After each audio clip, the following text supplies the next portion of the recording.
ఒక ప్రశ్న ఆయన అడిగిన నేను, సార్ ఇప్పుడు 294 మంది ఉండే శాసనసభలో మన సంఖ్య 119. ఆ 119 తెలంగాణ శాసనసభ, ఆ 119లో మళ్ళీ కాంగ్రెస్ ఉన్నది, బీజేపీ ఉన్నది, టీడీపీ ఉన్నది, మనం ఉన్నాము, మనం కేవలం 26 ఉన్నాము. 26 294 ఎట్లయితే సార్ ఇది అని అడిగిన.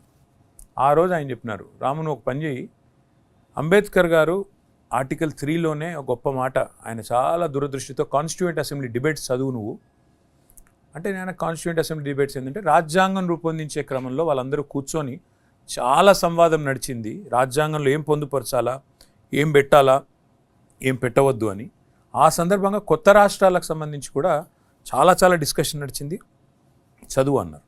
అందులో కాన్స్టిట్యూయెంట్ అసెంబ్లీ డిబేట్స్లో ఒక మాట ఉంటుంది, టిరనీ ఆఫ్ ద మెజారిటీ అని. ఆ మాట వాడింది డాక్టర్ బాబాసాహెబ్ అంబేద్కర్. ఎట్లా అంటే, ఇంకా వేరే అందులో ఆ కాన్స్టిట్యూషన్ కో ఆథర్స్